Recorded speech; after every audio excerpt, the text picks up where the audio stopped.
Hello, everyone. I would like to welcome you all to our conversation today. We are going to have a very deep and wonderful live conversation with wonderful guests. My name is Kudjo. I am the Vice President of ONYX Mid-Atlantic, and I'm going to, my pronouns, are he and him and his. I'm going to introduce or let them introduce themselves, our guests that we have with us today. And then we will go ahead and get started into our conversation. Again, this is a live conversation, so there will be many vulnerable and uncomfortable moments, but we will get through them all, and we will all enjoy each other's company. Dorian Blue, would you like to please introduce yourself? Hello. My name is Dorian Blue. I am a non-binary queer Black educator residing in Washington, D.C. I use they, them pronouns. To this conversation, I'm bringing a lifetime education of experience as a gender expansive person, 5 years as a queer educator, and a background as a trans creative director in DC. I look forward to this conversation today. Thank you, Dorian Blue. And our next guest we have with us is Charlie Lestrange. Hey y'all, I'm Charlie Lestrange. My pronouns are he and they.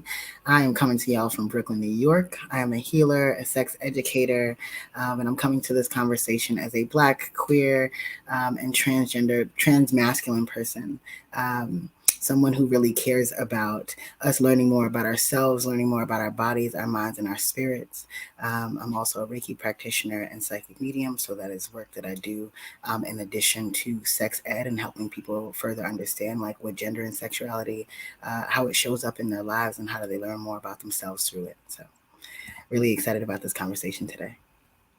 Thank you both for joining us today. And we also have our ASL interpreters. We have Tanasha and Glashonda to join us in this conversation today. Thank you both. So first I'll open up by going over our objectives for today's conversation. And the first objective for today is to provide education, awareness, and understanding of the terminology, challenges, and support needed of our transgender siblings and friends. The second objective we have today is to collectively address the inequities faced in the transgender community by fostering diversity, inclusion, and equality. The third objective we have today is to create equity, equal opportunity, safety, health, and economic well-being for the transgender community. The guests we brought today we have had pre-conversations, and these conversations did last for hours. So I know we have a 2-hour time frame today. We will be taking a small break in between that time. But just so you know that this is a live conversation. So though we have pre-discussed these questions and these topics, the comments that you hear today are live and real to today's experience. So let's get started. And I'd like if you could both help us understand the broader transgender community by helping us identify what encompasses the transgender community. Who are some of the members within the transgender community?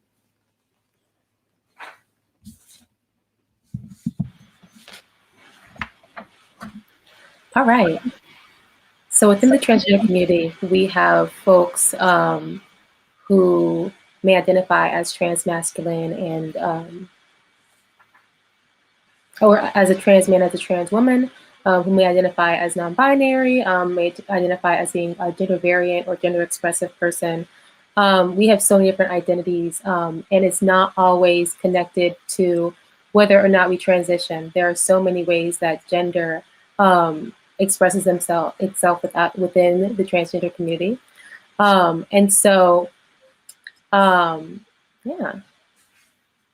And I would even add to that, like there, as Dorian is saying, there are all these people who are part of the transgender community, but even further, I'd like to even say that it's about the trans experience, right? There are lots of people within who have trans experience, whether they realize it or not. Sometimes people come out as trans, other times people just understand and know that they what they were told that they were at birth is not actually how they identify themselves. And that can look and feel a lot of different ways. And so they may have a trans experience and not identify as a trans person. And so I just want to be clear and add that in there. Awesome. Awesome. And so for the purpose of the conversation, then you would include in the trans community, you would include people who are transitioning from gender, transitioning with their identity. They could also be non-binary. How do you feel about, let's say, if someone was into, like if they were a drag queen, what would you feel, how would they fit into the spectrum of the transgender community? That's a really great question. So within my work in the DC community, I have done a lot of work within the community of drag kings and drag queens. And as someone who has been a historian within these communities, as well as someone who's worked on the creative side of these drag shows, I can say that not everyone who performs as a drag king or a drag queen has that as a part of their everyday gender expression. Gender as a performance can be fluid, not only from whichever spaces that you're occupying, but on your day-to-day. It can be a journey. And so someone who is a drag king may have a drag king persona that uses he or him pronouns. And then in their everyday life, they may use they, them pronouns. They may use he or she or he, they may use he or she, or they may use all pronouns. And so even within the way that they perform identity in one space, they may have that as an outlet for their gender expression, and then still on the day-to-day use different pronouns. I understand. Awesome. Awesome.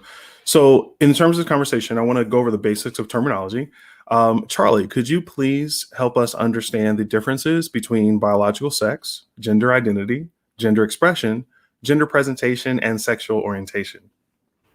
So first, I want to say that this, the genderbird person and the spectrum is a very outdated series, like a way to talk about gender, just for the simple fact that it talks about gender as if, yes, it is on a spectrum. Gender is on a spectrum.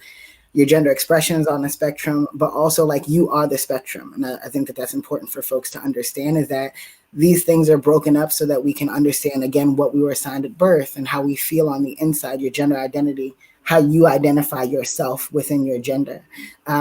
But all these, the way that this is put on a spectrum, as in masculine on one side and feminine on the other side, male on one side and female on the other side, it makes it seem like these are opposing things, and they're not, right? So I just want to say that before I get into the details of this. So when we're talking about biological sex, it literally is just talking about your chromosomes, and actually doesn't really properly represent, as you see here, it has like the intersex right in the middle, really small, and that actually is inaccurate for how we talk about intersex folks. They're not in between male and female, right? And again, this doesn't really tell us, again, what people's chromosome setup is, and it actually doesn't matter. It doesn't tell us about their genitalia, and that won't matter for how they identify sexually, their own biological sex, but also it doesn't speak to their gender identity, how they identify themselves. And then when we go to gender expression, that's very much how you show the world how you are expressing your gender, right? And that looks a lot of different ways. I know often people may think that gender expression is about, is the difference between wearing a skirt or pants, which is not. It's not based off of makeup or anything like that. You can see people expressing their gender in all the ways. Anytime you show up somewhere, anytime you put on clothes that make you feel good, you're expressing your gender, right? And you get to define exactly what that looks like. Gender presentation is also, again, how the world sees you. So again, how the world may interpret how you, like what it is that you say that you're doing, right? Like, how do they speak back to that? And your sexual orientation, totally separate from all these other things, because all these other things are about you and how you feel about you and how you share you with the world. Sexual orientation is about who you like, right? It's about who you are sexually attracted to. And even on the spectrum, putting pansexual and asexual in the middle of whether you're attracted to men or women doesn't really speak to all the different sexual identities that there are. And that we are still discovering. And so hopefully that was a really clear understanding and experience of like what these things are. Absolutely, Charlie. Thank you so much for explaining that. And I will say that's a lot of information to take in, right? I think for me, what I'm hearing you say is especially the main points of what you're saying is that, it is not binary. It is not left to right or up and down, that the spectrum is really kind of more global and multidimensional, right? Within many of the things that you said, especially with expression, I can relate to that because, I may express myself differently when I'm at work than I do when I'm out at a club or when I'm with my family at home or I'm with friends. So expression can be extremely multidimensional and it can be extremely fluid depending on where you are. So that's a very, very good explanation. And I see what you mean as far as this being an outdated representation of that. Yep. Dorian Blue, do you have any comments you would like to add to the question about identity? Yeah, I definitely wanted to put pressure on the idea that our identity is fluid and that the way that we express that identity can be very fluid from space to space. So when you said, the way that you express your identity in a club versus, with your friends versus at work, that's exactly it. Because I'd say that, the self that we identify ourselves as in every space that we're in, we choose how we're going to express that self. And a lot of that has to do with our gender, the way that we perceive our own sense of self and where it fits along that, not along the spectrum and within that space of how we understand our own gender. And so even, thinking, okay, when you go to meet your family, like how are you dressing and expressing yourself in that space versus in all those other social spaces where you may choose to express yourself in a different way. And so understanding that our relationship to our gender is not only a journey, but it's something that's constantly evolving. And that really the trans community creates a space for us to understand that we are all in that space of evolution and being in a space where we're not just one thing, but have the capacity to be many things. Thank you, Dorian. It seems like a lot of people look at the transgender community and they do look at the outer layer of biological sex without really grasping or accepting or understanding the different layers of identity, expression, presentation, and orientation, which I feel are easier to even relate to. Because you said we're all kind of evolving, which means for me that we all could kind of be transitioning at any given moment. And it's not necessarily a to from, it's more so about self-identity and how I feel in the moment. So thank you very much for that. I'm going to go to my next slide, which talks a little bit more about terminology. So do both of you agree with these terms as far as they are defined here for transgender and cisgender?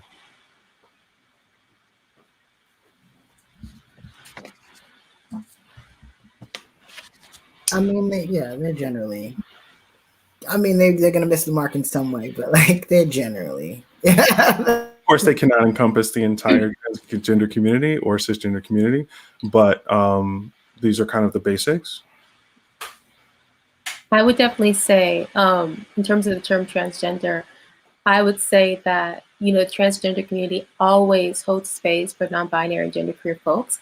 But some folks who are non-binary or genderqueer may not identify as being transgender, even though the term transgender can encompass those people in the community. And so one thing to keep in mind for cis folks who are looking to understand and create space for the transgender people in their lives is that whereas a person may perceive, oh, this person's non-binary or this person's transmasculine, you really can't make an assumption for how someone identifies. So even if you know one person who's non-binary and identifies as also being transmasculine, that doesn't mean that the next person you know who's non-binary also may identify as transmasculine, even if the way you perceive them might fit along what you would think as being transmasculine. That person may identify as, being transfeminine, or they may, identify as just being non-binary and not being identified with either of those things. Or they may not even necessarily want to be called trans just because of the way that, they fit and identify with that term in the community. So it's always important to ask and to know how people identify before placing labels on them. Outside of that, these terms can be very useful for understanding like the relationships within and without the trans community. Thank you, Dorian Blue. I'm going to bring up just a couple of more terms. And it also sounds like what you're saying is before I would try to identify a trans person, and based on how I may perceive or prejudge how they are presenting, that it's best that I allow them to tell me how they identify and for me to accept that, no matter what I may see or try to conceive in my mind or try to limit them to what I can understand in my own head. It's best to just allow the person to tell me and how they identify and for me to accept that. And I actually want to add a little bit to that too, even going into cisgender, the way that we like the same way that Dorian is talking about not making the assumption. That's also why like people are often talking about, hey, what is your pronoun? Because even people who we may perceive as cisgendered, right? They may be non-binary too, hence what Dorian is talking about. In the way that things are set up and the way that transgender is defined, people may be like, oh, well, then that person's transgender because now they're non-binary. They're still a cisgendered non-binary person, right? Or people. You can understand. You can also extend that to them, where you ask people how they identify. More so, just asking how they would like to be interacted with. The need for assumptions of what is what, right? Because we actually don't know, no matter what they look like. Exactly. Absolutely. Thank you, Charlie. And I'm going to actually ask the next question and also follow back up with why this is also important. Charlie, can you speak a little bit about non-binary and also about the culture of non-binary people globally? So one of the additional reasons that transgender can be a challenging term to use as a way to people box other folks in is being a non-binary person and understanding non-binary is realizing that the word transgender and non-binary actually don't exist in a lot of other cultures because they make room for the fact that there are more genders than two. And so what you all are looking at on the screen is a map from around the world of different cultures that have other genders and use other names for transgender people. So to be a non-binary person, you can have whatever other gender identity, right? Or sexual identity or gender identity. You can be a cisgendered person. You could not say that you're trans. You could say, I'm just a non-binary person. I don't identify with all the other things. And so non-binary can be an umbrella term for folks who are just out of bounds in whatever their gender expression and identity is. And so that's part of really understanding also that like non-binary people who exist outside of the two genders that American society specifically focuses on, that this has been happening for a long time, right? Just beyond Western civilization, there have been more than two genders. And it's important that we understand and know more about, like, understanding our own histories will lead us to knowing more about non-binary people across the world in the past and in present. Thank you, Charlie. It sounds like you're saying non-binary is not new. It is across the globe in every single continent we can see on the map. So this is not a new concept. It's been around for ages. So it should not be a difficult concept for us to accept. We're going to go to the next slide in our basic terminology. Okay. Dorian Blue, would you mind speaking to each of these terms? Okay. So in terms of how we perceive intersex people may be born with any of the variations of sex characters or chromosomes, which may affect their genitalia or may affect other aspects of themselves. And so the way that we understand intersex people, oftentimes there's the assumption that, all males have a specific set of chromosomes and all, females have a specific set of chromosomes, but there's actually a lot of different variations that can be present in the human body at birth. And so deconstructing how we perceive sex, understanding that, when we see someone, we can't automatically assume what their sex is based on, what we see immediately. And then also knowing that, not all intersex people are the same. And that also, just because someone is intersex doesn't necessarily mean that you can assume how they identify. And so that doesn't necessarily mean that an intersex person is non-binary. And so also understanding gender fluidity. Gender fluidity is really the state of it's about understanding that a person can choose to express their gender at different ways, at different points of their lives, even from day to day. So a person who's non-binary, transmasculine may look super masculine one day, and the next day they may look how you might perceive to be super feminine, and that doesn't necessarily negate, you know, their capacity to be both for all of those things. And so fluidity, gender fluidity, can also coincide with someone who's non-binary, someone who's genderqueer, or, you know, any trans person who feels comfortable being fluid in their gender identity may experience this. Mix is an honorific title outside of the Mr. or Miss or Mrs. that we typically use. Mix can be used for someone, anyone in the trans community who really wants this honorific to be used. So understanding that this can exist, this honorific exists outside of Mr. or Miss, it's important to keep in mind when we're asking folks how they like to be referred to. Okay, Dorian Blue. So I'm going to throw a little wrench in this because we just went over a lot of terms, and gender fluid is, I would say, for your average cisgender person, and I'm putting myself in those shoes right now, being the moderator of this conversation, that's all could be confusing, right? Like on Sunday, you're telling me you are feeling very they, them, right? And then Monday you turn around and you're introducing yourself as she, her. Wednesday, you are, you know, presenting very he, him, his. Why is all of this gender identity so important, and why is it so important for cisgender people to get that and understand that fluidity? Charlie, do you want to come into the conversation and add your input? Yeah, I love, so one, it's actually a matter of getting clear that, like, whether you are cis or trans, this whole conversation's for you, right? So I think that that's really important for us to understand, is that when people are showing up in different ways, we've been making assumptions about who they are, right? Whether you are cis and you deal with cis people all the time, or if you're trans and you deal with trans people all the time, or of course the mix, because we don't live here on this planet by ourselves, right? Like, at the end of the day, we can't make assumptions about who people are based off of their hairstyles, based off of their makeup or their outfits. We cannot make assumptions, right? So it is really important that we are taking more care of each other, right? And actually asking for how people want to be cared for.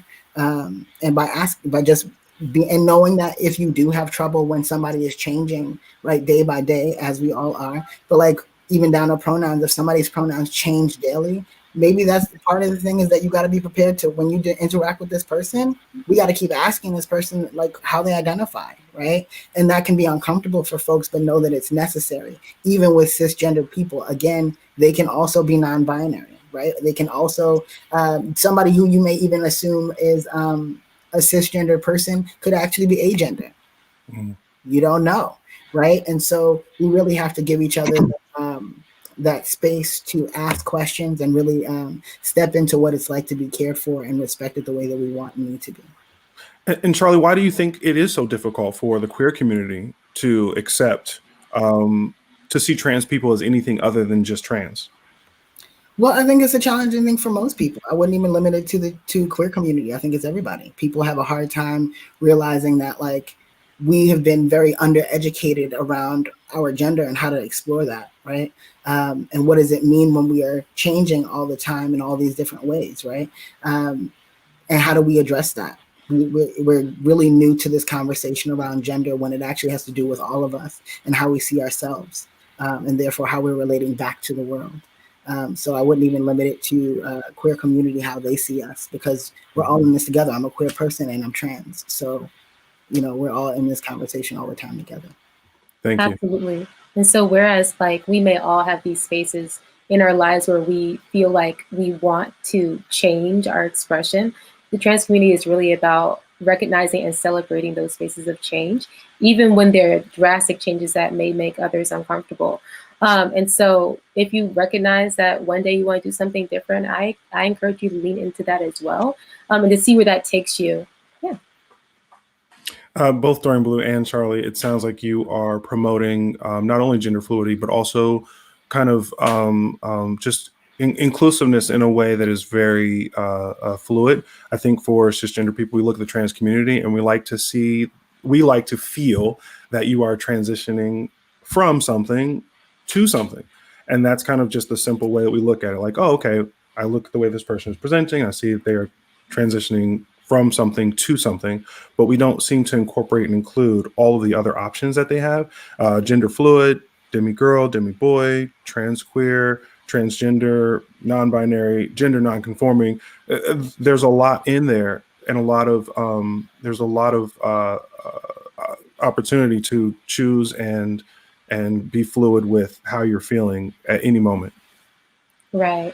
I would definitely say that it's important to allow spaces for us to understand ourselves outside of how we were taught to understand ourselves. Even if we're taught to understand, okay, once you make a change to this one identifier, that's it. You can't keep changing it all the time.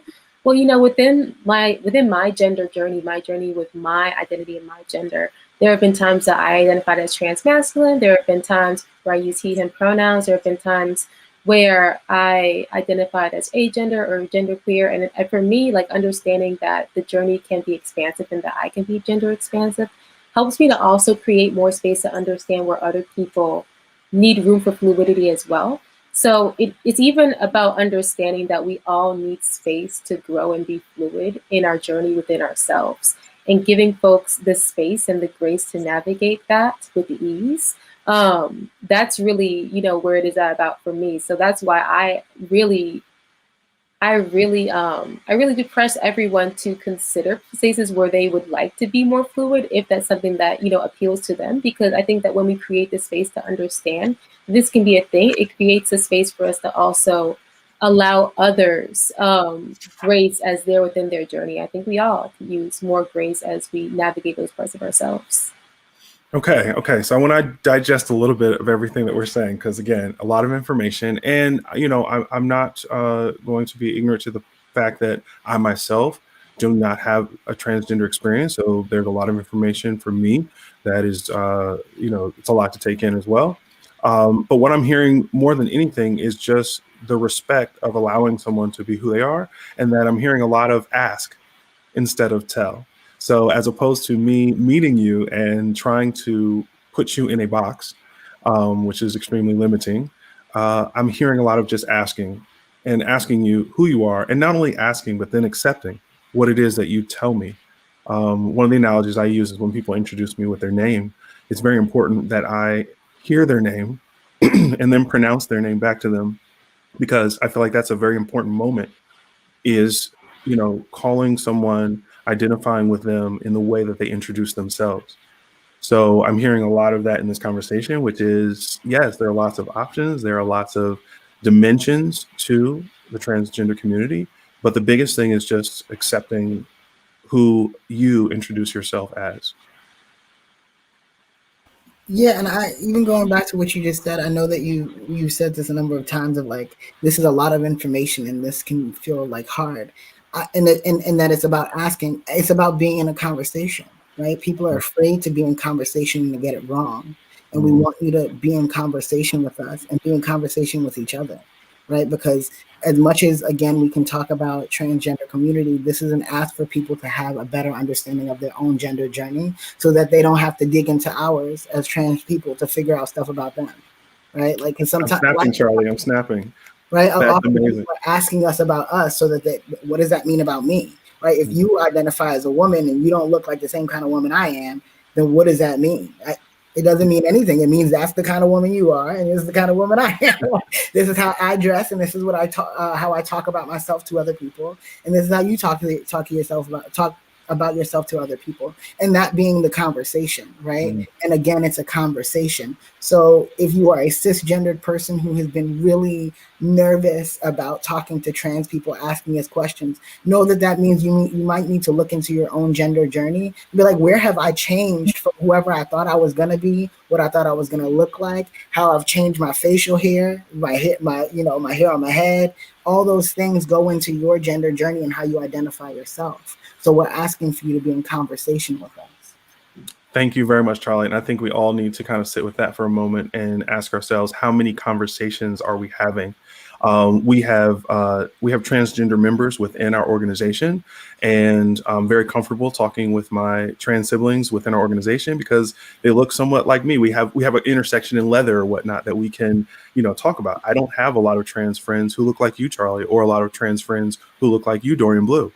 So I think it is a matter of, if we want to become more comfortable, we have to allow ourselves into those spaces and have those conversations. So thank you very much for that, Charlie. Yeah, as we were going through this slide, and as we were talking about, how we can bring this information to our community spaces, I was thinking about how, in the leather and kink communities, we talk a lot about consent as a way to ensure that everyone in the situations that we're in feels comfortable and feels heard within those moments. And so when we're asking folks, how they prefer to be perceived and called, we're also creating spaces for them to feel comfortable as we're creating community spaces where everyone can be a part of the exchange. Thank you. Thank you. We're going to talk a little bit about transitioning, and let's get into that. So can you briefly, either one of you is fine, can you briefly talk about what does it mean to transition? What is that process? Who does it affect? What does it feel like? Can you talk a little bit about this? Yeah, so as said on the slide, there's two general types of transitions, and that transition can be a social transition where you change the way you present your gender, how you like to be called, the name that you use, and other aspects of yourself, whether it be your clothing. The social transition can be inclusive of a lot of different aspects. And then there's also the medical transitioning, which may include hormones, may include surgery. But a lot of folks within the trans community don't pursue transitioning, and transitioning doesn't necessarily confirm or negate whether or not someone is trans. When we think about transgender identity, it's important to understand that transitioning isn't always a part of the process of someone, stepping into that identity. And that also, as we talk about this social transition as a long and ongoing process, understand that transition maybe doesn't have a destination. Maybe that journey has a lot of different stops. And so that's where, when we think about being, gender fluid, like someone might transition multiple times over a period of years. They may, come out as being transmasculine, and then they're non-binary, and then, they're doing something else in their gender journey a little bit later, because transitioning, even when someone pursues a medical transition, it's not always the end goal. So understanding that, even though transitioning, it can be a huge part of trans identity, is not always a huge part, and it's not always the goal that people have. Dorian Blue, why would someone who identified as a transgender person not want to transition? Well, there can be really expensive costs depending on where you live and what your access is. Someone may, actually not feel dysphoria around their body, because some trans folks actually still love their bodies, and dysphoria actually isn't a huge part. It doesn't have to be a huge and critical part of someone's trans identity. So someone may say, you know what, I use they them pronouns, I use he him pronouns now, but I feel comfortable with my body. I don't need to make a medical transition. Charlie, have you transitioned more than once? Yeah, I feel Can you talk about that? I know that I transitioned in a lot of different ways. So I know that I came out initially as bisexual, then I went to pansexual and queer, and then I ended up at trans in that experience, right, and understanding more about my body and myself and how people related to me. And even as a trans person, I used to be really afraid to hold that title, to say that that's who I am, right? Because it wasn't, or I hadn't heard a lot of conversation about what it would look like and what it means to be a boy identified person who also still likes wearing makeup, right? Like that transition from I'm this kind of boy to this kind of boy to this kind of person has been an ongoing process. And I imagine it will continue to expand, right? Because initially, the hardest part for me was actually the social transitioning versus the medical transitioning, because as Dorian said, it can be expensive. Also, just thinking about the toll it can take on your body, right? Because that's a thing that we consider, like, what is this going to do to my body? And it was a huge conversation for me before I started medically transitioning with testosterone and using hormones. Like, that was a whole conversation, because you change in a way that you can't control, right? I can't control what effects testosterone has on my body. So initially I had no interest really in having facial hair, and now I have it. I'm hearing in lots of places, and I'm just like, oh, that's a part of, you know, learning this new version of myself along my medical transition. So yes, I've transitioned quite a bit, and I know that, I mean, I've seen a number of other trans people who have transitioned in a lot of different ways over time, short periods of time as well as long periods of time. So, does it ever feel like a pivot or a shift from where you're, or does it feel like you are adding to your evolution? Does it ever feel like you're shifting away from something that you transitioned to initially, and then you decided to, you know, transition again? I think that I would say that it's not away from. I think it's deeper into. I think what people come to at some point in their transitioning in whatever ways they are doing it is that it's you're getting into who you are, right? You're getting deeper into how you feel about you in the way that you physically show up, also emotionally, because people sometimes forget that medical transitioning, though it's a physical process, it also has an impact on your emotions. It even has an impact on your attractions. And that's a thing that, you know, folks are not thinking about and talking about, but that's all of it is all encompassing. So I'm changing all the time as a general being and figuring out more of how I want to look, how I want to feel, how I want to present myself to the world. Yeah. Dorian Blue, how does transitioning affect the people in your environment, the people around you, the people you work with, your loved ones? Can you rephrase that? Yeah. As you're transitioning, you're dealing with things within yourself. How does the impact of what everyone else is dealing with your transition, because they're transitioning with you, as far as, you know, understanding who you are, how does that impact your own transitioning? Does it slow the process? Does it feel supportive or help you through the process more? Does it create more weight, more boundaries? How does that feel? Boundaries is definitely a really important process, a very important part of this process, because, you know, as I'm hearing you ask this question, I'm thinking about how when I transitioned, you know, not everyone in my life responded the same way. There were some folks who needed more assistance, and there were some folks who just weren't able to process, you know, my transition, no matter how many times I explained it, no matter how many times we went through it. Some people just weren't open to understanding that transition. And so for me, it definitely contributed to how much I did in terms of education.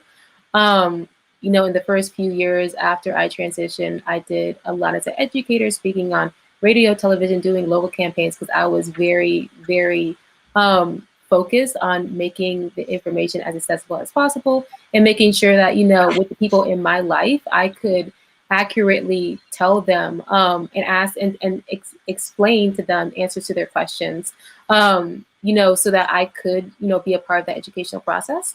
And so I'd say it definitely had an impact on my transition, because it made it so that I was like, you know, if I'm going to be transitioning, I'm going to be 10 toes down in this. I'm going to make sure that I can speak to all my friends and tell them, you know, how to advocate for me, how to stand up for other transgender folks in their spaces. I know that I worked with friends who, you know, had me on their radio shows or on their podcasts, and they're like, I want to learn, I want to be able to make sure that I can speak to other people. So it was a process of learning to educate friends and family, learning when to set boundaries with people who weren't able to show up for me in my transition, and then also learning to be an advocate and be an educator in my own journey. Thank And you. through that also strengthened my voice quite a bit. Yeah. Charlie, did you ever feel during any of your transitions that there was a pressure to be a certain type of transgender person? I will refer to myself in the leather community. You know, we have a standard, which is Tom Ford and motorcycle clubs, that we have all seen those boundaries broken over the decades of the leather community. But have you ever felt pressure to be a certain type of trans person? Ha ha ha. Yeah. Or more so the ask, because that would quote unquote make it easier for people, right? If I said that I was trans masculine, people would assume that that meant I was a trans man, which is not the same thing. And then when I show up in space with makeup or heels or anything that folks deem feminine, right? They were like, "Wait, what happened to your? What happened to you being masculine in this way that I perceived you? Like you looked a certain way, or you use he pronouns, right? How could you, you know?" And that creating pressure, but then also being in conversation with one. If you're saying that I can't possibly be a trans masculine or trans or be identify as a boy, a man, or even as trans masculine because I'm wearing heels or a thong or glittery things, then you have totally missed out on all the experiences and all the joy that a lot of queer men across time have shown up as, right? With the heels, with the wigs, with the makeup, all those things. So again, my gender identity and me being identifying as trans masculine really disrupted often people's thought processes around what that could look like. But we're doing it all the time. So we're just like, look, you know, women weren't supposed to wear pants. Lots of women wear pants now and they're still women. So it was definitely pressure in that way. Thank you very much. And I have to make a correction. I referenced Tom Ford earlier, and I actually meant to say Tom of Finland. So sorry about that. Let's talk about gender dysphoria. If we could move to that. What do we need to know about gender dysphoria? So gender dysphoria can refer to a deep discomfort or anxiety or distress that a person feels because their presentation doesn't match the way that they feel, you know, within themselves. And it can clash with the way that they were, the gender they were assigned at birth, the sex they were assigned at birth. Dysphoria is very different for each person. Not everyone in the trans community experiences this dysphoria. And so earlier, I was speaking to the fact that, you know, even though some folks may transition because they feel like dysphoria on the day-to-day and that, you know, and to relieve that dysphoria, they may pursue hormones or they may pursue a social transition. Not everyone within the trans community who identifies differently within their trans identity is going to have dysphoria or feel the need to act on dysphoria in transition. So when supporting someone who's experiencing dysphoria, it's really important to affirm them by acknowledging their feelings and then also what they are requesting that you do in order to accommodate them in their journey. Yeah, it's very important to respect someone's asks, someone's requests when it comes to their gender and, you know, when they're transitioning, when they're moving through dysphoria, to affirm them and to create space for them. Thank you. Charlie, do you have anything to say about gender dysphoria? I think Dorian said a lot of the things. Thanks, Dorian. I think the only additional thing is that, like, understanding that you can also trigger someone's dysphoria, and people are often triggering other folks' dysphoria without even realizing it. Maybe by jokes that we make about gender, right? I think even going down to something that people really would not even think of is talking about dick size. Right, talking about like penises and things like that. Like that whole conversation can cause somebody to have some major dysphoria because it's like, well, what does that mean about my gender, right? And really just being conscious more why I keep pushing for folks to think about their own gender journeys, and that this conversation is very much about encouraging folks to look at their own gender journeys because those can also trigger people's gender dysphoria. But again, it's not something that every trans person experiences. Mm-hmm. And I wouldn't even say that gender dysphoria is something that is limited to trans people. Mm-hmm. I want to be clear about that. But like definitely it can come and go too, right? You can have gender dysphoria earlier in your transition. I definitely had a lot of gender dysphoria early in my transition, and now I don't have that as much. And I also am aware that certain spaces and people can trigger my dysphoria as well. I understand. So before we get into our next section, I'm going to ask that we change the view to just the view of all of us. Thank you. So before we talk about our next section, which is a little bit, we're getting into transphobia, I want to talk a little bit about social media. Let's talk about the Facebook. Let's talk about the IG. How do you all feel? Are these platforms more helpful or harmful to our efforts in understanding the transgender community?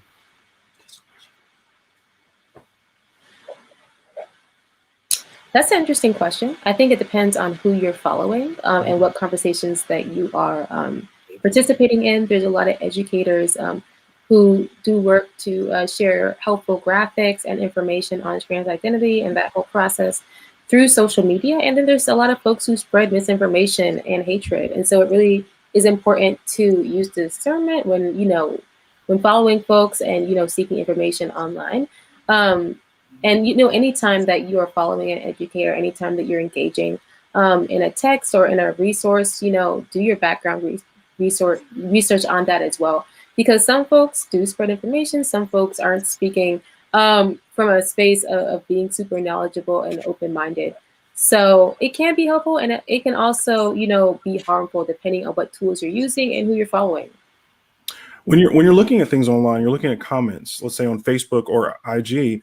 How do you determine when you see a comment from someone if the comment is just out of ignorance or if it's out of transphobia? Like, how do you determine when you see a comment or see something said online that obviously is out of turn or ignorant to the trans experience or the trans community? How do you determine, is that ignorance or is that transphobia? I think it's impossible to judge someone else's intentions on social media through a comment without directly engaging with them, at which point you may be, actually exposing yourself to more ignorance or more transphobia, whichever one it is. So actually, my personal recommendation is that if you see someone making comments, either delete or report the comment or don't engage at all, because it seems to me a space where it can be easy to engage in something that can actually become inflammatory, hurtful, just altogether not helpful. But make sure that if you do share information that you're researching or looking into, is this information saying something that's true? Whether it means, if you see in the bottom corner that it's being promoted by a center of information or, by a university, just do a quick look up of, where that source is coming from, whether it's a person, whether it's a university, whether it's a researcher. Look up who is sharing that information before you perpetuate that information, because some folks are creating things that may be outdated or may have its own biases. Thank you, Dorian Blue. So you spoke to intention. Charlie, can you tell us about a time that you may have experienced ignorance or transphobia and how it made you feel, how you reacted in that moment? Could you tell the difference? I'd actually like to shift from that, because I think here's the thing that comes up often with social media. I've seen a lot of even people who are like, I am an ally, I love trans people, I care. A lot of the information they share is about trans people dying and being murdered. It's about how we need help and support, how we don't get jobs, and how we, and that can be helpful in some sense. But then when you limit our experiences, when our experiences are limited to us just being murdered and not actually talking about all the other stuff, that even the injustices against us, is not helpful, because then it takes away us, people understanding us as people. Right, we're human beings. So a human being got murdered, and they were trans, and they were Black, and so often they are femmes. Right, those folks who end up in the media in some way, shape, or form. That does not actually even account for all the non-binary folks, or the trans masculine folks, all the trans men who go missing, right, and who were murdered. And so. I mean, we could sit here and talk about my trans experience. I'm certain that any Black person on this call can understand an experience in school, at work, in the street with police, things like that. Any person who is alive right now can understand the trauma of just like not being able to have access to medicines and to medical support that actually makes you feel safe and not like just judged. And where the focus is actually on your transness and not on your care. So, I mean, there are lots of experiences that I could share, but I feel like that's not as helpful as actually sharing that. So if you are talking about trans people, please talk about our lives, because we are alive right here and right now, and really address us as people living human beings who have the same needs, wants, and desires as everybody else. Thank you, Charlie. I'm so glad you said that. And what I'm hearing you say is that your experience is as relatable as anyone's experience. Anyone who has experienced racism or oppression or inequality or any of those, that your experience is not so different, that your story or what you've been through is any different than what they would experience in the same positions of oppression. Yeah, So, and me telling y'all that, like sharing with my experiences, what does that do for you? But tell you more that I'm a human being, and you should have known that when you got here. How about that? Thank you. Thank you. All right, I'm going to move to our next slide, and we'll ask one quick question just to open up before we go into our next section. So what is transphobia, and how does it impact our community? So transphobia can be rooted in biases or fear that people have, which can then express itself as ignorant, hateful, harmful comments. It can be rooted in negative attitudes or belief against trans people, aversion or prejudice, fear, misunderstanding. There's a lot of different things that can contribute to transphobia. But its result is that when we allow transphobia to enter our spaces, our conversations, our relationships, it leads to harm of the trans folks in our lives, whether that harm is due to misunderstanding or offense in conversation, or due to actual violence that comes about as a result of that transphobia. And the effects of transphobia on trans folks, people in the community, is that they can experience day-to-day anxiety, depression, fear. They can, experience PTSD, like trauma from those experiences of transphobia, especially, happening day to day. It can also affect the way that trans people move throughout society, the experiences that they're able to have, the opportunities that they get, because, if the folks they're encountering who are giving those opportunities are moving from a space of transphobia, they may look over that person for that opportunity. And yeah, there's a lot of violence and negative effects that can come about from transphobia, but that's in essence what it is and how it can affect. Mm-hmm. Charlie, do you have anything to add? I really wanted to highlight the part where it's like the disbelief and discounting of like pronouns, names, even down to like people being like, that's not who you can't be, man, woman, etc. You can't be that because X, Y, and Z. That's transphobia, and people don't really realize that that's transphobia. Right? Telling somebody that they're not who they say that they are is transphobia. Saying that, like, you think somebody may not be qualified for a thing, right? A position, access to a space, etc. That is transphobia, right? Even down to not making sure that that person can safely enter the space. It can be transphobia, right? You didn't even think, it didn't occur to you that a trans person may be present in this space. That's transphobia, right? And a lot of people get caught up in the fact that they may be like in being called transphobic versus, oh, maybe I have learned things that have caused me to be transphobic, and really that being a big part of transphobia that I think people really need to hold, is that you can't be caught up in, oh my God, am I transphobic? I don't want to be called transphobic. And therefore, you're not saying things, you're not learning anything to not be transphobic, you're not unlearning anything. So like really holding that as a part of it, even down to like making jokes about someone's physical presence, right? Like, or appearance, that is transphobia, right? Oh, that person looks like a man, transphobic. That's transphobia, right? Because you have no idea how that person identifies. And so just like all those sorts of conversations, I think that's really important to hold. Thank you. So we are going to take a really quick break, like a 5-minute break, and then we're going to jump right back into this conversation where we picked up. We're going to talk about what can the community's response be to transphobia. So we are going to take a 5-minute quick little refresher, grab a drink, come back and join us, please, in exactly 5 minutes. Thank you. Thank you both.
Okay, everyone, welcome back to our conversation. During the break, we looked through some of the questions coming in the comment section. Just so everyone can know, you can add questions to the comment section and we will address them in moments throughout the conversation. So I am going to look to one of the questions that came up during our break, which actually had us in here actually kind of debating a little bit with each other. So let's see here.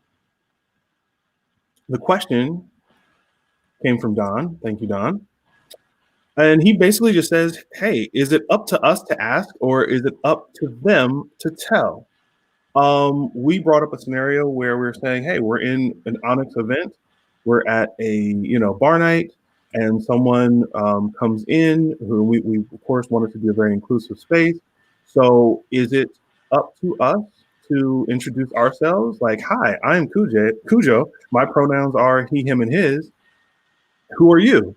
Or is it up to that person to tell me who they are and then I address them as who they identify as? Does anyone want to take that one?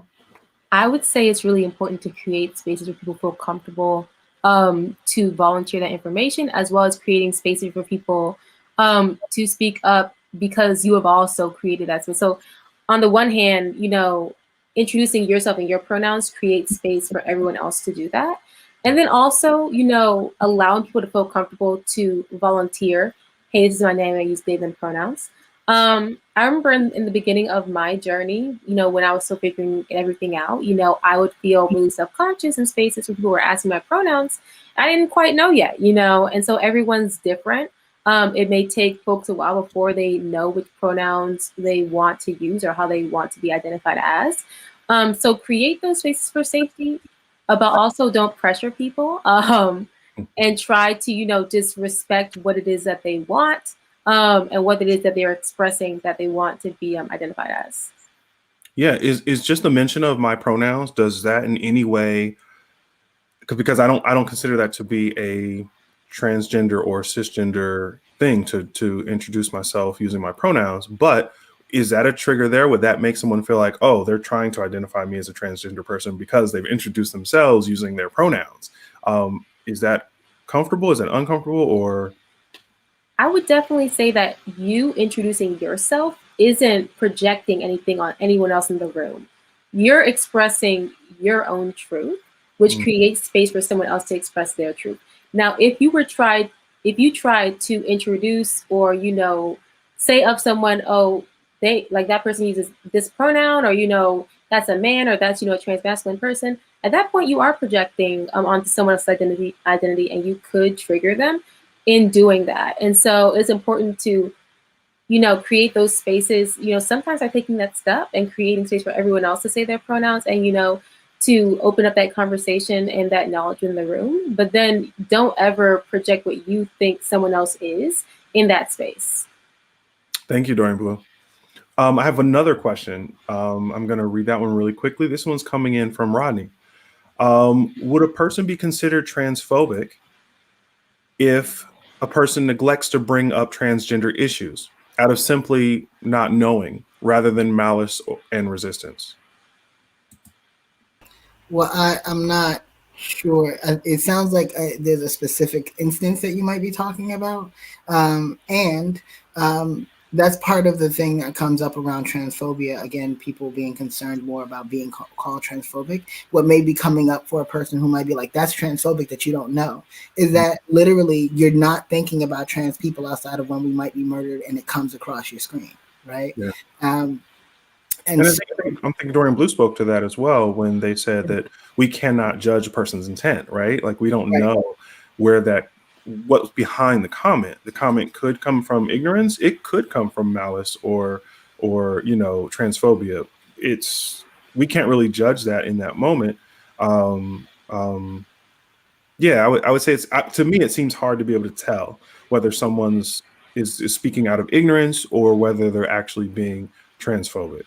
Right. And at the end of the day, we are learning a thing, right? So again, not even getting caught up in, oh my God, does this mean I'm transphobic? Or, oh my gosh, this person just called me transphobic. What is, I can't really judge right? If this person has posted something, if this is just a conversation that happened online, I don't know what your intent is. I don't know you, right? Like, and I'm saying that in a general sense, not just about you, Rodney. In a general sense, when we're seeing things online, we really actually do not know, right? It is something on a screen that somebody said. But also, like, maybe what it can bring up for you is maybe I should be learning more about trans people, because I don't think about trans people, and that's a form of transphobia in and of itself.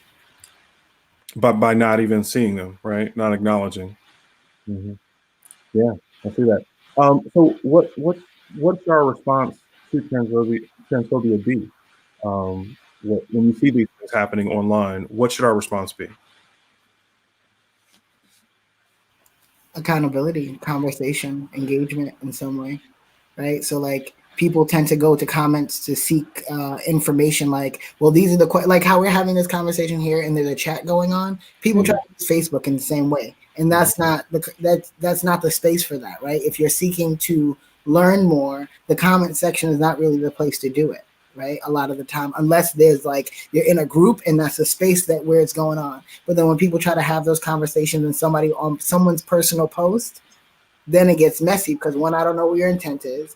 It may be that I may come to the comment section of this post and see that someone's posted this. And the reason I'm not going to engage is if I'm not interested in having the conversation with them. I'm not invested in teaching them about why this may be transphobic or whatever the case may be. Now, if I know them and I'm interested in really help supporting them, then that's different. But often people are going to the wrong space to have the wrong conversation. And again, there are lots, and people undervalue this. I'm telling y'all this now. Y'all already on YouTube. YouTube has a lot of trans people, intersex people, non-binary people already having this conversation. Your only work is to listen, right? And do whatever you need to do. Expose yourself, right? Just be a part of the conversation.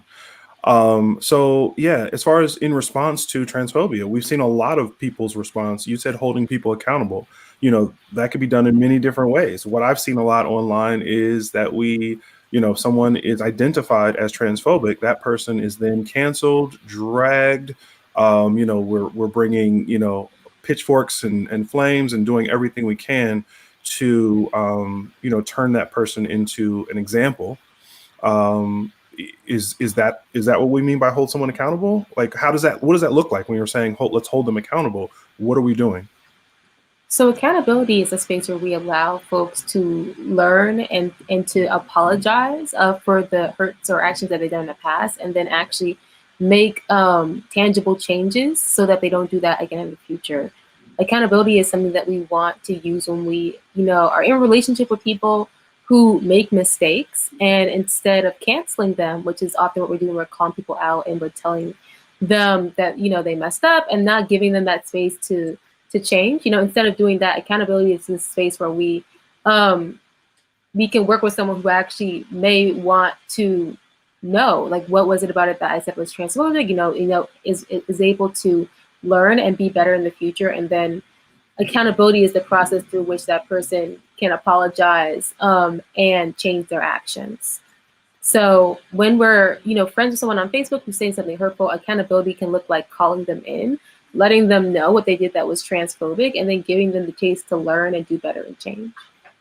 I like that. Charlie, do you feel like this is a good way to hold others accountable in our community? Yeah, hold others accountable, and people hold themselves accountable, because also folks get stuck again at the transphobic part. Oh my God, I'm being attacked because I said something wrong, and now it causes harm, and now, right? And it's like, no, even standing your own accountability of like, it seems like I did something wrong here. My bad. Please tell me what I need to do, right? And then, like Dorian said, change the behavior, because then also we're busy talking to this person about what they may have done wrong, and then they haven't actually changed the behavior. They've just been talked to. Yeah. So Rodney says calling them in instead of calling them out. We like that. I think that makes a huge difference when we allow people to make mistakes, and we allow them to do so in a safe way, where we say, yeah, you made a mistake. That, what you said was wrong. It was very transphobic, but are you willing to educate yourself? And are you willing to apologize for that? And are you willing to change your behavior? So I would say those are conversations that I think need to happen more. I'm not seeing a lot of that online as of now, but hopefully that is something that we can start moving toward, is when we see these, examples of transphobia happen, that we can move toward educating and calling people in, not calling them out. Thank you. So let's talk about ONYX a little bit. We talked about this a little bit earlier, and this question, I thought it was a really good question, because in my mind I was thinking, well, we're calling in the experts to, tell us what we need to do. And then the experts turned around and said, how about you tell me what you can do? And I love that. So this next question was, what steps can ONYX take to create leather and kink spaces that are more inclusive for our trans siblings? This has been a big discussion within our organization, because we have trans members within our organization, as well as a conversation in our community from our community outside of our organization. What is ONYX doing to create more inclusive spaces? What are we doing to make our trans siblings feel safe in our environments? So I'm going to put the question out there for anyone to comment first, and then yeah, let's see where that goes.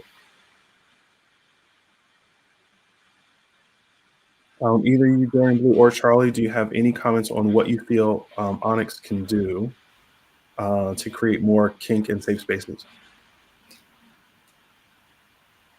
I mean, think about where you all, the spaces you occupy, are they welcoming, period, to all trans people, right? Not just even trans people who have a certain aesthetic and who fit the mold, but like all the trans people, making sure that if you are going to, as an example, if you're going to a vacation space, retreat space, resort space that is men's only, then that means some of your trans members can't go. So is that something that you actually want to participate in, right? When not everybody gets to be a part of the space as a member. So things like that. That's awesome. I would say really look at and interrogate how you conduct your spaces when trans folks aren't in the room that you know of. If someone in your community, in your space, started to identify differently or do something else outside of the norm that you perceive, with their gender, with their expression, would you be able to, accept them without making it a big deal? Like, would you be able to create space for them? Whatever norms you have in your group, in your spaces, like, are those norms already inclusive of trans people, whether or not you perceive them to be among you already? When they're not in the room, do you already, speak well of them and respect their pronouns and respect their identities when they're not in the room to defend themselves? When they're not in the room to defend themselves and someone else says something transphobic, are you able to step up and to call in the fact that that wasn't appropriate? Are you already doing the work to help folks be educated when you don't perceive that there's an immediate need to tackle transphobia? These are really things to keep in mind as you're thinking about how to create safer spaces, making sure the spaces are already able to accept transgender folks into the room, and that it's not a matter of, okay, now we have to overhaul everything because we weren't thinking about trans people when we made this space, Dorian Blue, it sounds like you're saying you're not asking for a specifically branded trans party. You're asking for a space that, if it's inclusive for everyone, then trans people should feel comfortable coming. If it was a situation of just creating a party, just creating a mixer for the trans folks to feel comfortable, that's making it something that isn't quite a norm. It's making it, something like a bow on the top of something that isn't already focused on creating spaces for, your trans siblings in the room. You have to create spaces so that every single space that you create within the chapter, within the group, within the community, is a space that is able to accept your transgender siblings. Otherwise, it's not inclusive. You have to make sure that, no matter whether or not you have someone in your close circle that you perceive to be trans, that you would be able to, speak up against, someone who's being transphobic, who's sharing misinformation. It's about making sure that you're educated so that when these things come up, if someone is in your family or in your friends or in your community who's trans and needs that support, that it's not something that's out of your sphere of knowledge already. It's important that we all be in a space where we can accept the trans siblings into our lives. Mm-hmm. Charlie, if I were to invite you to one of ONYX's bar nights, what things would you expect me to consider for you that would make you feel comfortable? I would expect that I could get through the door without being interrogated about if I'm actually, like, if I'm supposed to be there. Um, Making sure that there's an accessible bathroom for me to use, right? Beyond male and, male or female or boys and girls bathroom, the way that places have, that there is a functioning and available single stall restroom for myself and other trans folks. That there are things. Before I even go any further, what I wanted to say, what Dorian is talking about is about shifting and interrogating the culture of ONYX. And that being actually the conversation, so that we're not just focusing on, okay, maybe we need to have like a trans group. Maybe there needs to be a trans, you don't need to separate us. We're already here, right? We're present already with you.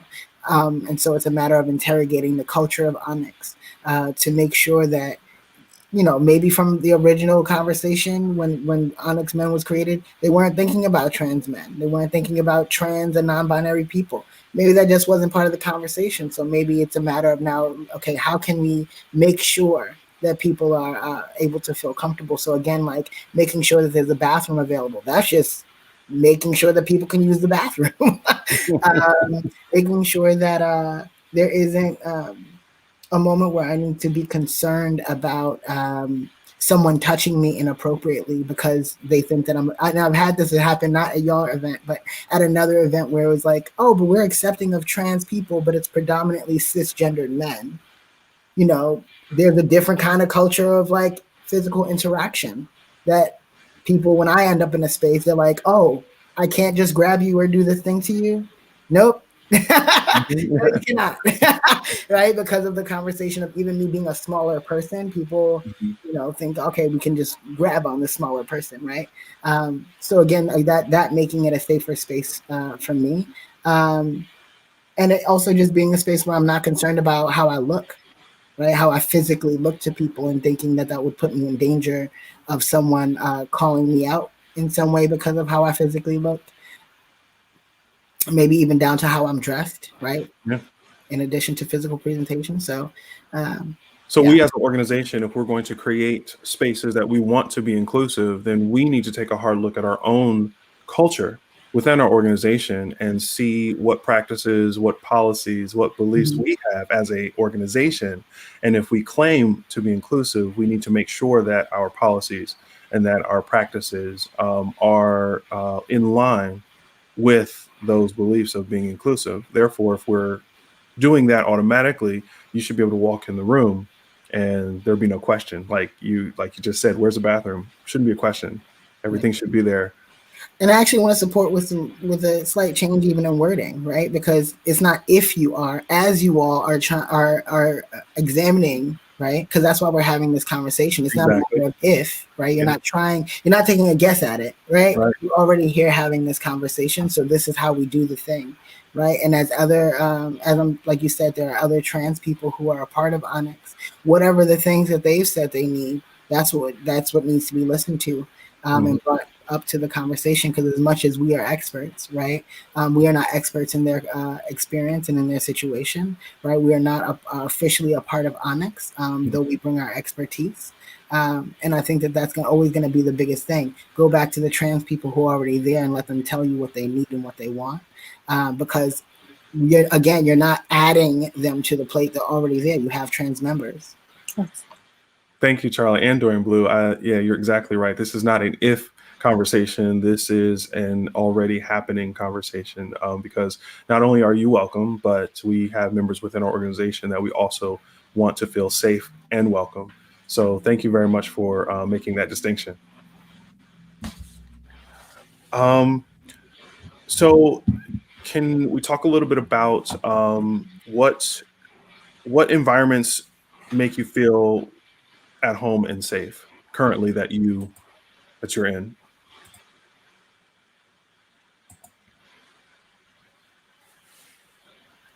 Spaces that consider my wholeness, right? Spaces that consider economic challenges, spaces that consider my experience as a queer, trans, Black person.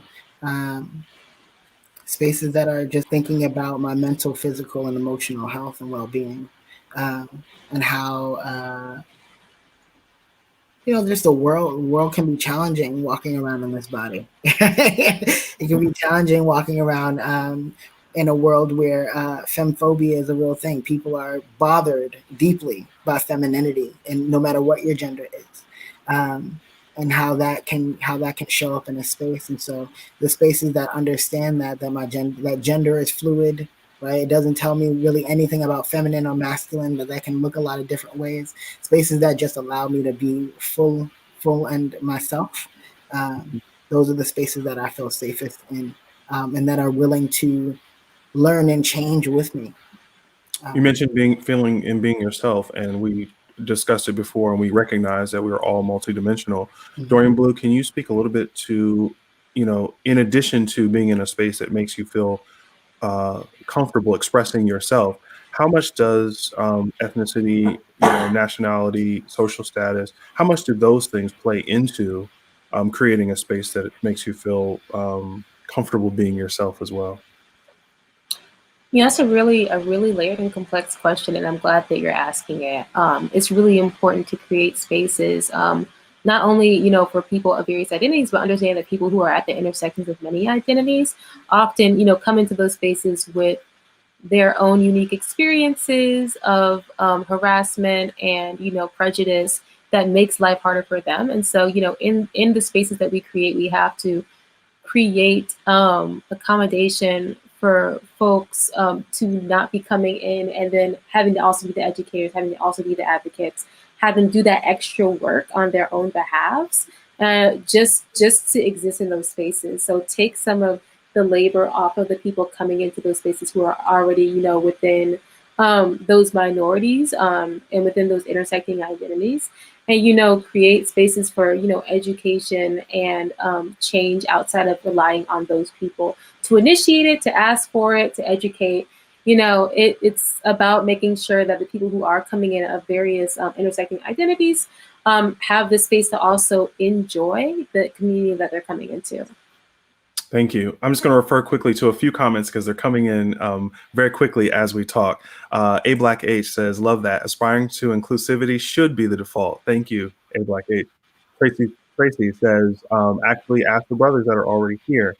And Eli says, as a member of ONYX, we must be prepared, educated, and empowered to support our siblings in and outside of the bar, bringing up instances of like community spaces like Spa World, or looking at some of our processes, like our pledge line process. So thank you, Eli. Thank you, Tracy. Thank you, A Black 8. What does support look and feel like? Show up. Show up. Don't wait for like trans people to have to tell. Here's the thing.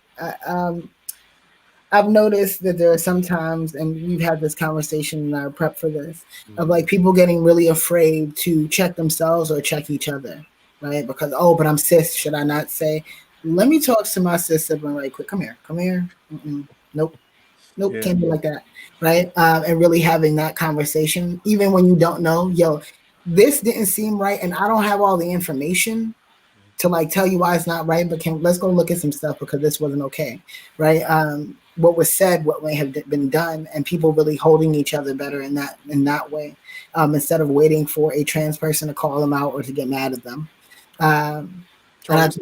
So if we throw a party, ONYX, we throw a bar night, and we're inviting people, we're saying we're all inclusive, we're expecting people to come, where you're saying show up. So where am I going? Where am I reaching out to? Where am I finding spaces that I can come to, so where I can be more part of and include myself and learn about and get a better understanding of the trans community? Where can I show up? How can I show up? Well, again, in your spaces, you make sure your spaces allow us to be there, right? That there's absolutely no barrier to us showing up, whether it be a funding thing, whether like I said, economic issue, whether it be a matter of space, right? Spaces for folks. If people can if sometimes cisgender people may forget things like, you might be comfortable as a cisgender person, whatever your gender is, cisgender person getting naked in public, right? That's just a thing that you're okay doing. You take your pants off and it's cool. A trans person may not actually have the space to do that for whatever the reasons are. So making sure that there's a private space where folks can change their clothes, as an example, right? If it's not the bathroom, right? And that they're uninterrupted, ain't nobody checking in to touch, do anything, right? They have their private space. Simple things like that, right? What I'm saying is simple is super simple, so that people don't have to overcomplicate it with like, oh God, what do I have to think about for the trans people? Again, going back to pronouns, you introduced yourself. Hey, my name is Kudjo. My pronouns are he and they. What are yours? Simple. Right? It doesn't need to be this complicated thing, because then it becomes this, oh my God, transgender things are so complicated. No, you've just learned something that you didn't know before, because that's what was kept from you, right? Got it. So you show up in that way. And again, if you don't know, you ask us. Dorian Blue, so outside of spaces that we create, where are intersections that we can go outside of our organizations to interact, and to, like, where are your spaces that we can come to? That's an interesting question. So if you notice that there are, trans events in your area, make sure, first of all, that you're not intruding on a space that may be, just for people of that community to interact.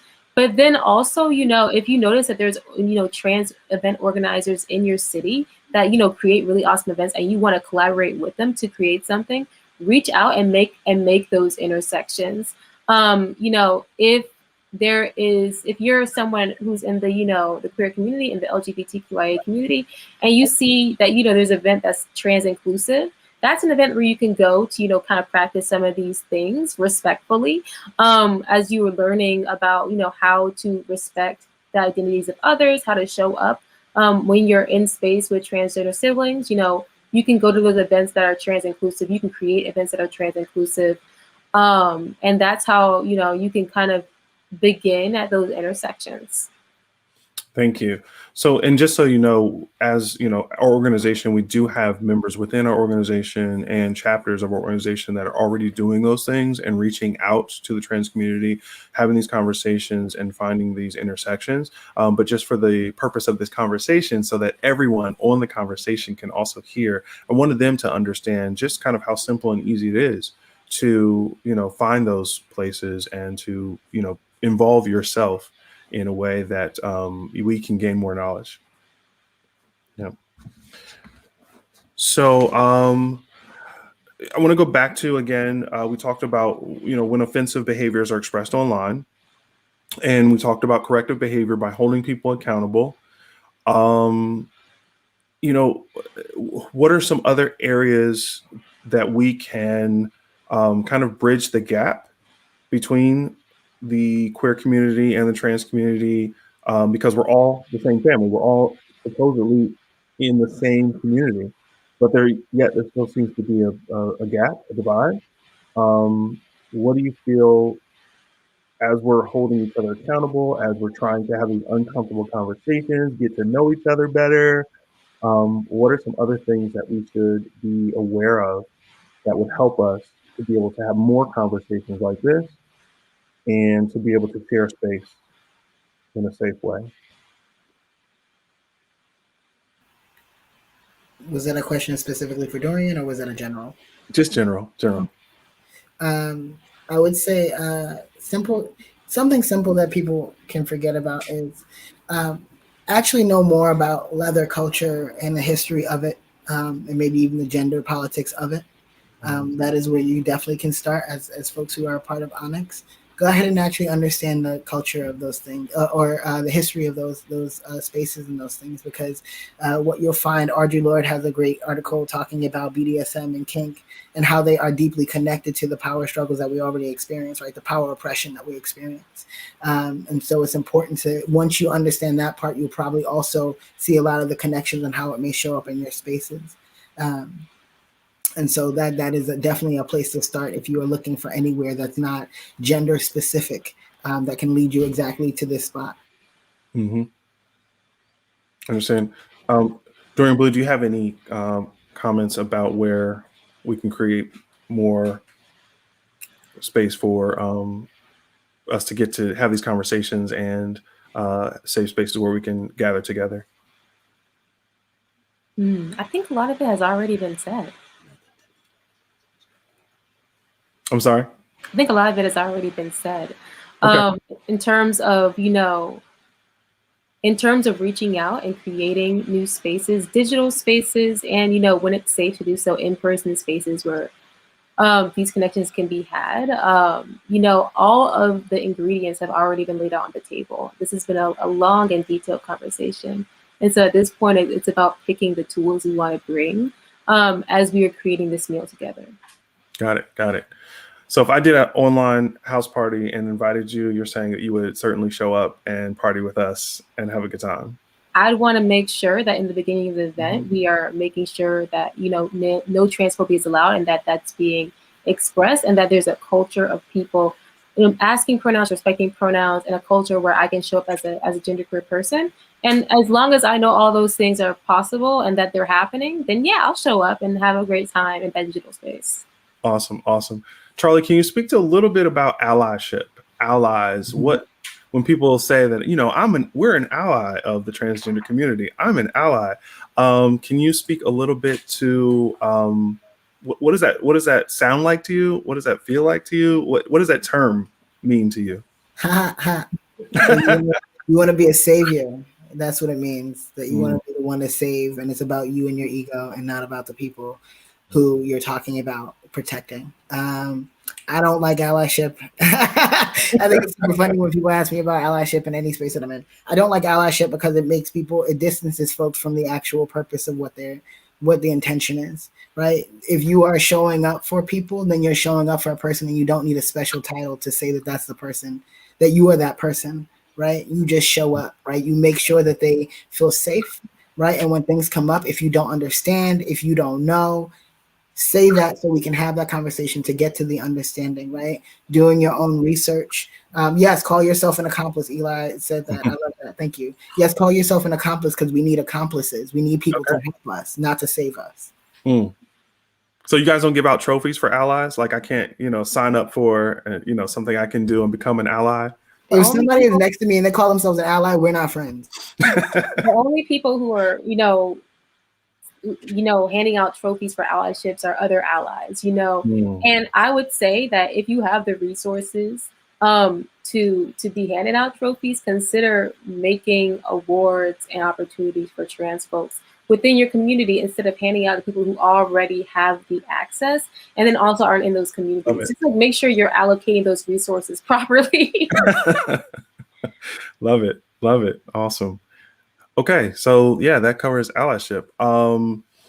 So do you think we're making progress over, the past, 10, 20 years? Do you think we've made progress in our community? And when I say our community, I'm talking about the queer community overall. Do you think we're making progress, and what is that looking like?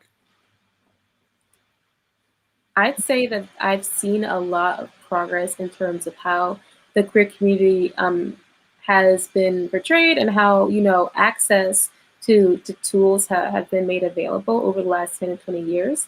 I'd also say that, within the queer community, I've seen both a lot of information and a lot of confusion, a lot of alphabet soup when it comes to who we're including, why we're including, what's important to know, and what's important to focus on. And so I've seen a lot of fluctuation, but I think overall, we are in a space of more education and more learning and more healing as a community, as a group.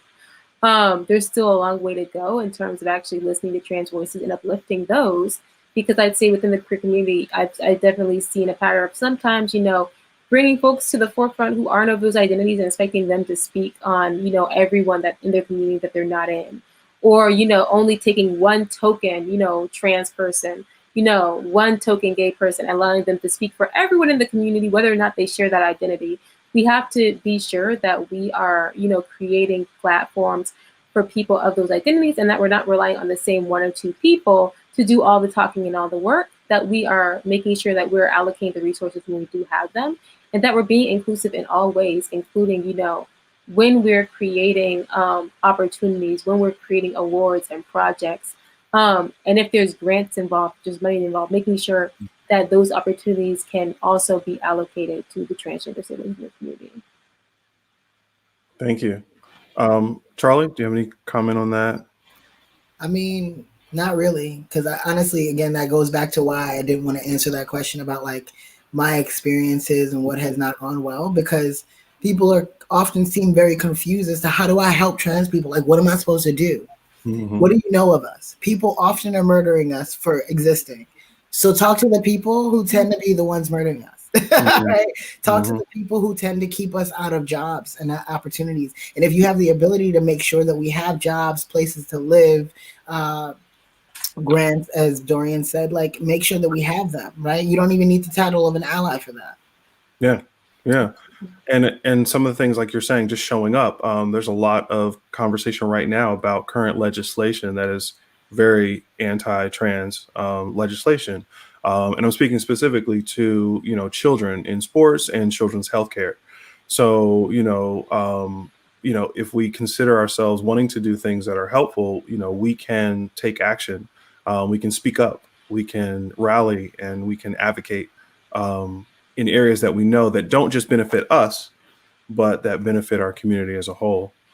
How do you feel about the current legislation that looks like it's trying to take us steps backwards from all the progress that we've made? And specifically, I'm speaking to the bills that are in place that are trying to stop children who identify as trans to play in sports that are opposite of their biological sex.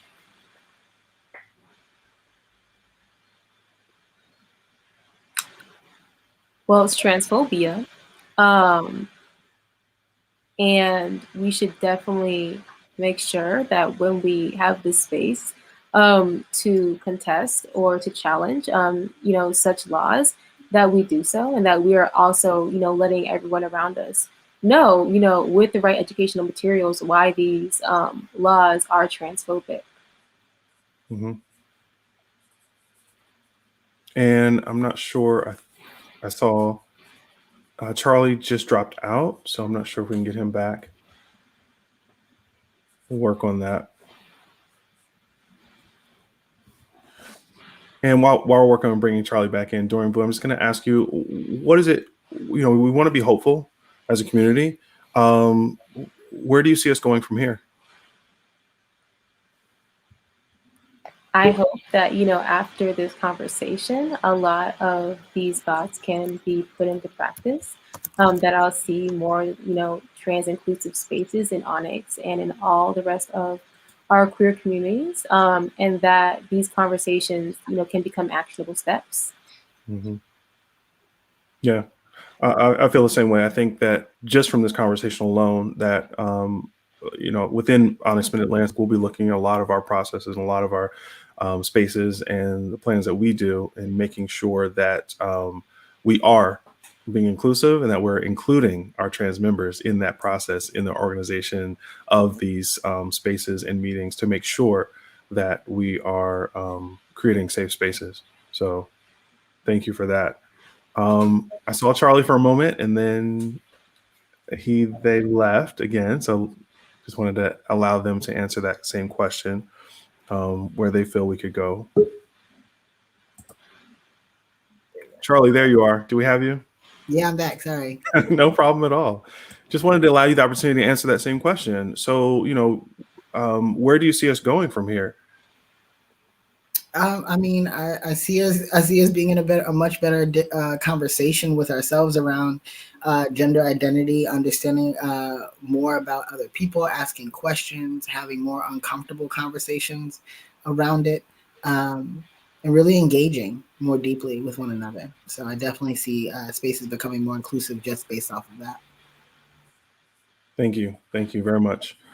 And now I'm going to see if we have any other questions from our comment section before we wrap up on our final thoughts. And I'm going to ask any of our listeners, if we have any questions now, we can go ahead and do a Q&A. If we have anyone who would like to ask a specific question of Dorian Blue or Charlie Lestrange.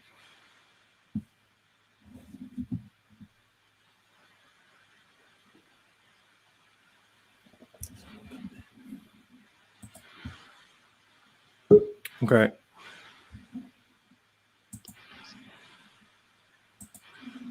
I do see a question. I'm going to rephrase this question just a little bit. Charlie, you brought up the term accomplice, and you did speak to it briefly, but someone is, I guess the question is, why is it better to call myself an accomplice? Oh, you're on mute. Oh, Charlie, you're on mute.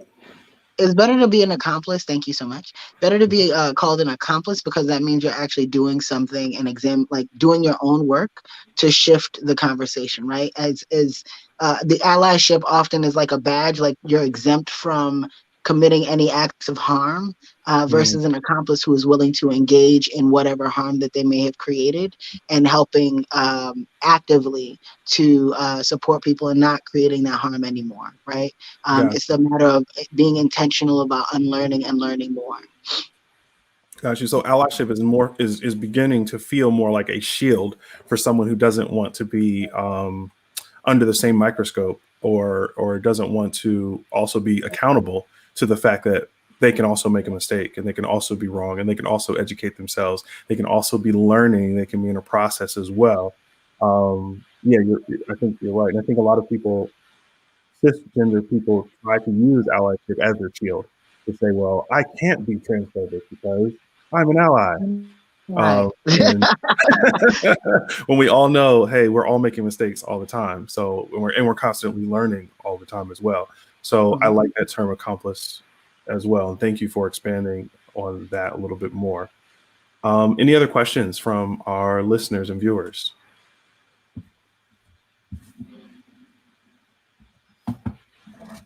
Okay, if we don't have any other questions at this time, then I would like a final thought from each of our guests, just to kind of summarize this conversation, which I think has been extremely important to understand the terminology, understand the importance of identity, understand what it means to create a safe space, and what it means to move the needle forward in being more of an inclusive community altogether.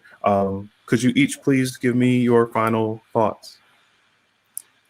So this topic, we've gone through so many, layers, so many questions within this topic, and it can seem really daunting, especially as you're first getting into it, as you're first learning, and growing in this information.